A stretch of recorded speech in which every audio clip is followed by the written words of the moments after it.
Hello, scholars. This is the professor speaking, and I welcome you to Hi, That's Scary, a podcast that utilizes cannabis to analyze horror cinema. The title of today's lecture is Whispers of Queerness Are Louder Than Scream, Part 2. Today we will be continuing our discussion on Scream. If you have not listened to Whispers of Queerness Are Louder Than Scream Part 1, please pause and do so before you continue. Last lecture we finished on Sydney and Tatum going to bed post-attack on Sid and menacing phone call. The next morning, Sid and Tatum eat breakfast, and a TV in the kitchen is playing the news.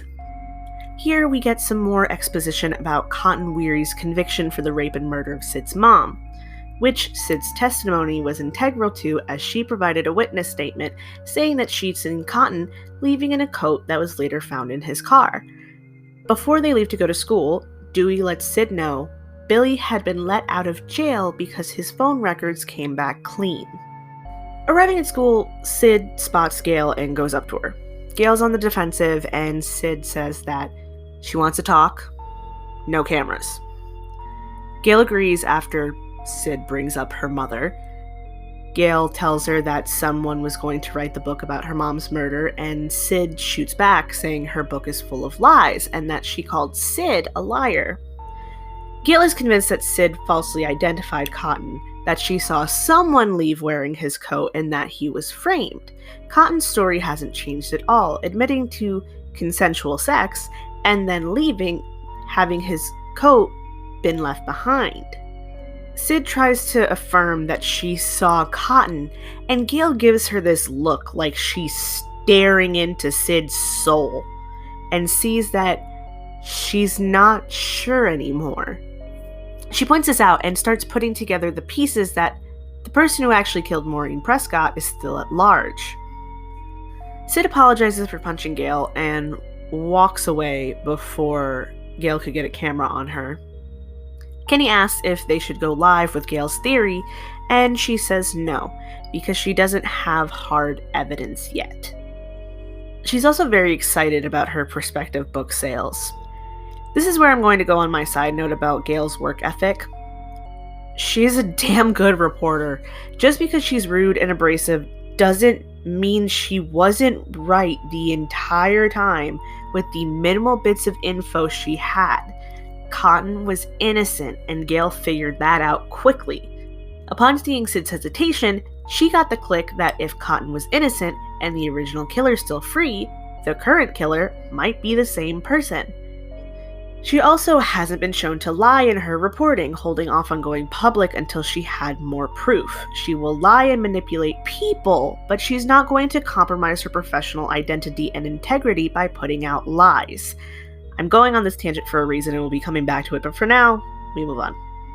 At their lockers, Stu, Tatum, and Sid watch as students run down the halls in ghost face costumes. Stu is in utter delight of his classmates' shenanigans, while Sid is experiencing PTSD. She asks how Billy is, and Stu tells her that he's quote-unquote heartbroken, which earns him an arm slap from Tatum. Sid walks away and runs right into Billy. They talk, and Billy tries to reassure Sid that he's not the killer. You know, like a liar. He then proceeds to lay into Sid on some shit about his girlfriend would rather accuse him of being a killer than touch him. Manipulative teenage boy shit. He goes on to talk about how she's handling her grief, that it's been a year exactly the following day actually, and that she should be getting over it because he did when his mom abandoned him. Sure you did. Sid rightfully gets upset with this and asks if his brain is leaking because their situations are in no way the same. The conversation ends with Sid running away from him after sarcastically apologizing that her traumatized life is an inconvenience to him and his perfect existence. God, I love that teen angst. This scene is largely a basis for my theory, headcanon, whatever, that Sid is actually demisexual. Demisexual meaning that she is unable to experience sexual attraction unless she has an emotional connection. While her pulling away from Billy can be on the surface blamed on the trauma from her mother's death, when you look deeper, there's some things that stand out. So earlier in the film, we had their makeout session where Billy mentioned how they'd been before her mother dying. When we take into account that Billy was the one who actually murdered her mother, it is entirely possible that aside from already dealing with the emotional toll that comes with a parent being violently killed, she was subconsciously picking up on things with Billy that made her emotional connection with him fractured to the point that she was no longer sexually attracted to him. Romantically, yeah, but sexually, not so much. This is also where I'm plugging the "Bye Billy" mention, because despite everything, he does seem legitimately salty that Sid hasn't been down to fuck. His interactions with Sid are more calculated and cold, but it doesn't feel performative like Stu's, and that's why I make the distinction with "Bye Billy" but "Gay Stu" when we get down to specific labels. When Sid runs away, she goes to the bathroom and hides in a stall when she hears two girls gossiping. They proceed to start talking about her, how her mom was a quote-unquote a slut, and how Sid could actually be the killer.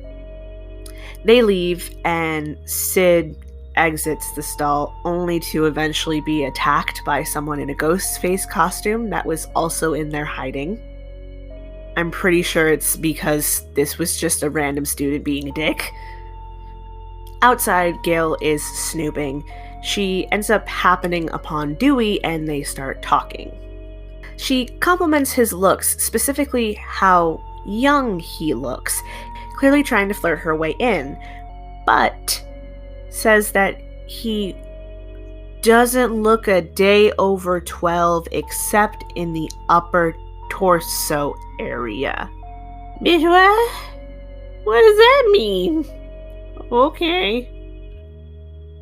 Principal Himbry interrupts with an announcement that classes are being suspended and there is going to be a curfew put into effect. Gail's weirdo flirting ends up working. Like, it's a gross line, but it works. Dewey, your age play kink is showing. He gives her some bits of information when she pesters about a potential serial killer and ends their interaction with a flirt back in relation to his age and her viewership demographics. It's fucking weird. The students are dismissing, and Tatum's telling Sid that from now on they were using the buddy system so that they didn't have a repeat of the bathroom incident. Stu comes up behind them and he's hype. There's going to be a party at his place. Tatum manages to convince Sid to go. Inside, Principal Himbry is playing around in a mirror with a ghost face mask on, a mask that he got from two students that he expelled earlier in the day in a small scene that takes place between the Billy-Sid convo and her bathroom trouble. He also was wildin' when he did it, swearing, pulling out scissors, saying how they deserve to be gutted for their insensitivity. Bruh, these are white, upper middle class kids. Their mom would be all over that shit. It's a good thing Himbry gets whole murdered after his little round of dress up so that the school board doesn't have to fire him. Later on, Sid and Tatum are sitting and chatting on the porch, and Tatum basically tries to convince Sid that her mom liked to fuck and was cheating on her father. Side note, I personally believe that Neil and Maureen actually had an open marriage because of how he responds and his body language in a scene in the third film. And while intentionally pursuing people in monogamous relationships is pretty shitty, actually, at the end of the day, she wouldn't be the one cheating on her spouse in that scenario. I'm just saying. Sid gets upset about Tatum believing the rumors about Maureen, and Tatum is immediately apologetic. Sid starts speculating that Maureen's killer is still out there and she was wrong about Cotton Weary. Tatum, being a good-ass friend, swoops in with a distraction, making Sid focus on Stu's party. They leave, and Ghostface is seen lurking around in the background. We're finally entering into our Primo Randy content at the video store. This is a scene where my stone brain went crazy, scholars, so buckle in for this ride. Randy's working, and Stu comes up behind him and scares him. Stu confirms that Randy's going to his party. Randy sees Billy over in the horror section and says that it's in poor taste, and Billy's sus. Now, there's a shot where both Randy and Stu are looking at Billy and they have a movie shelf between them. Their heads turn and the visual similarities between them become more apparent. Similar haircuts and color. Stu is slouching, so at the same height, blue eyes, larger noses, thinner lips. Randy starts going on about his Billy theory, which Stu challenges, and Randy calls him a lapdog. Randy then suggests Sid not sleeping with Billy as a potential motive. When Stu jokes about Sid and Randy asks if he had a chance with her. Stu laughs at him, and it's a very exaggerated mouth movement before seriously saying no. He tries to plant the seeds of Neil being the potential killer, which Randy shoots down, saying that he's likely dead, citing his horror film knowledge. Randy then has a loud outburst about inept law enforcement and how everyone is a suspect. This causes everyone in the store to just stop and stare at him. Realizing he's been loud, Randy finishes his point to Stu with his inside voice, saying that Billy is the killer. He then walks right into Billy, who grabs his shirt and, very closely to his face, suggests that Randy is the killer. Stu comes up behind him, resting his arms across Randy's back and shoulders. Randy's basically sandwiched between Stu and Billy. He agrees that in a movie he'd be a prime suspect due to his horror obsession. Billy wants to know his motive, and Randy, who doesn't knock Stu away from him until he starts flicking his earlobe, says that it's the millennium, so he doesn't need one. Billy notes the word choice, tapping Randy's cheek, and walks away, Stu sliding in an awkward compliment as he goes. Randy is now more so convinced of Billy being the killer from that interaction. So why am I going into so much detail about this one scene? Well, this is where we're jumping down the rabbit hole. Stu and Randy are both ADHD-coded characters. In this scene alone, we see both characters combined exhibited the following traits that are common with those in ADHD.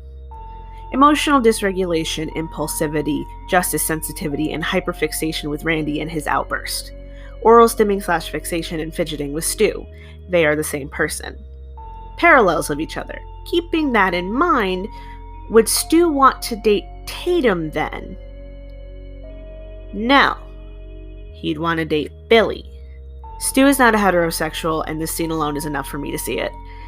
The awkward compliment, the defense of Billy feeling not so much like he's trying to throw Randy off the scent, but more like he's legit offended that Randy's shit-talking Billy. The sandwich moment. Stu's gay. But Stu isn't the only queer here, and no, I don't mean just Billy.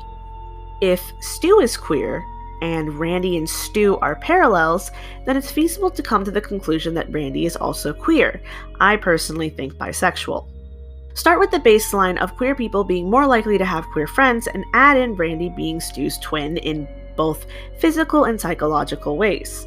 Then further add the fun fact that I actually looked up, that neurodiverse people are more likely to be queer.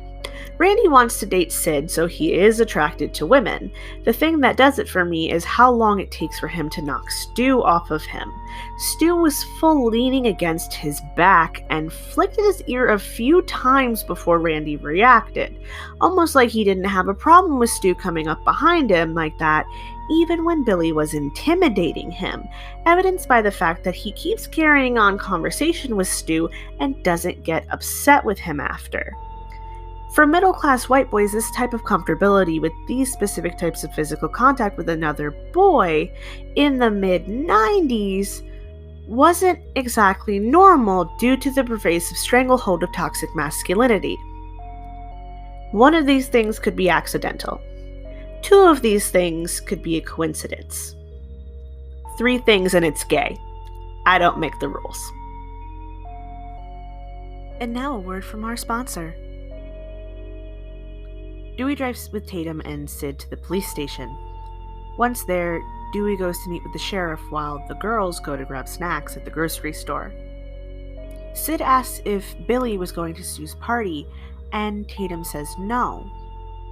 While going through the aisles, they discuss Sid's intimacy issues, her saying that she freezes up when Billy touches her. Tatum basically says to her that she has trauma due to everything with Maureen, and that's understandable, and it is. As of right now, she thinks her mother was sexually assaulted and murdered, so it would make sense for her to have some issues with intimacy after that. Sid says that he's been patient with her regarding sex, and that verbiage really just, I don't like it. I don't like it because it implies that he's waiting for something to be patient for, which means there's an expectation to receive it. But Billy isn't owed sex for being in a relationship with Sid or for doing the bare minimum of respecting that she doesn't want to, which, from what we see, he does poorly. Trauma-based asexuality, demisexuality following under the asexual umbrella, is a thing. Not all aces have trauma, by the way. That's not what I'm saying. I am saying that trauma actually changes how a person's brain functions. It can even be shown physically through hormone measurements and such. Since that is able to be a thing, and who you are is very much tied to that magic meat shell floating in your noggin, it isn't at all surprising that a reaction to trauma is a change in sexual habits, be it because of the trauma itself or because of what the trauma has made a person evaluate. Make no mistake, there are people who were already ace before their trauma and were in ways forced to examine it. Sid could be one of these people. It's plausible. Tatum tells Sid that Billy doesn't deserve her. As they walk away, Ghostface is in the reflection. While the girls shopped, Dewey and the sheriff discuss the case. Apparently Sid's father is missing and the calls have been traced back to his phone number, so the sheriff is convinced he did it. Dewey even asks if the phone could have been cloned, and the sheriff just keeps talking about his theory, bringing up Maureen's death anniversary. They decide to keep up what they're currently doing, and if Neil isn't found by morning, they'd go house to house. The sheriff orders Dewey to stay close to Sid, which is why him then driving them to the party makes some sense. Gail's news van ends up following them. Dewey parks the car out front, and the girls go inside where the party's already started. Gail and Kenny park, Dewey catching them once they're out of the van. Gail asks why he's there, and he says that he's keeping an eye on things. Not shutting down the party, though. You'd think this is where I'd drop in and inept law enforcement strikes again, but I'm not. This is actually very smart. You see, if you know suburban or small town kids, you know that you can't really shut down a party. You just get it moved. If this party moves, it could splinter into smaller parties that would need to be located. That would be a not smart choice. By stationing an officer out front, even if it's just Dewey going rogue, there's at least someone around who knows where these kids are, so in the event of something happening, response times would be quicker. Legally speaking, this is not good inept law enforcement, but speaking as a person that knows that the law has gray areas and that sometimes following the law to the letter will give you bad results, Dewey made the right call here. Not only does he get cool Big Brother points, this decision does end up saving lives. Gail and Dewey go inside, and while the kids are distracted, Gail plants a camera by the TV. While that's going on, Tatum goes to the garage to grab more beers from the fridge. Because yes, Stu's parents have the money to have a fridge in the kitchen and the garage. When she goes back to the door to the house, arms full of beer, she finds it locked. The lights go out and she knocks on the door repeatedly, trying to get someone to open it. She eventually gives up and decides to click the button for the garage door so she can go around. It starts to close before she can reach it, and she looks to see Ghostface standing at the doorway. Tatum thinks it's Randy and tries to push past to go inside. Ghostface doesn't allow this, sparking Tatum to start making horror movie jokes. The jokes end when Ghostface grabs her, causing her to drop the beers, pulls out a knife, and slices Tatum's arm. She manages to escape, running around the garage and hitting Ghostface with the freezer door of the fridge. She gets to the door and starts chucking beer bottles. She doesn't miss either, and I don't know if any of you scholars have been hit with a beer bottle, and I can't say that I have, but it hurts. Back when I was in high school, one of the musicals required a bottle to be broken over someone's head, so we made ones out of sugar, like how you do for a stage production. But the bottom of them is just solid sugar, similar to hardness to glass. Well, the person who was getting hit, in the head by the way, got caught with the end of the bottle instead of the middle, and had to go home. If a sugar bottle does that, imagine glass. Not fun.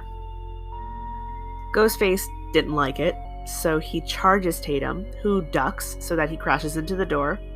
She jumps away and scrambles to go through this doggy door, trying to wiggle her way through. Ghostface pushes the garage door button to make it open, lifting Tatum with it. Side note that everyone likes mentioning, and so do I, is that Rose McGowan actually had to have her shirt secured to the garage door because she kept falling out. So she would have fit, but movie. She stays half out the doggy door as it opens, not trying to wiggle backward, but forward, which... why? It doesn't make sense. I can't make it make sense. And it not making sense is why she dies. Yup. Tatum gets crushed by the garage door. That's not how garage doors work, but okay. Ghostface slips inside the house. Inside, Stu is seeing people out who are leaving for curfew. Sid goes up to him and asks if he'd seen Tatum when Billy pops in the door. Stu offers up his parents' bedroom so that they can talk. Or whatever. Giving an implication that they can have sex. They leave, and Randy laments his loss at a chance to ask Sid out. Stu laughs at him and makes fun of him while walking away. Outside, Dewey goes to patrol, and Gail gets back to her van to check the video feed. Kenny points out that there's a delay in the footage, so what's happening on that screen took place 30 seconds before. 30 seconds are important. A lot could happen in 30 seconds. But Gail is busy, gushing about the camera placement to care. It is a great spot, right by the TV, unobstructed view, ability to still see doorways. I refuse to believe that 1996 camera would produce that good of a live feed. But it's not like HD or anything. Believable enough. Gail ponders about if a tabloid journalist has won a Pulitzer. And Kenny, fucking love Kenny. He says there's a first time for everything because he's supportive of her endeavors, and that makes me soft. That's where we're going to end it today, scholars. I have too much to say about these kooky kids to try to cram it into this lecture. Tune in Tuesday the 25th for Whispers of Queerness Are Louder Than Scream, Part 3. Until then, stay scary.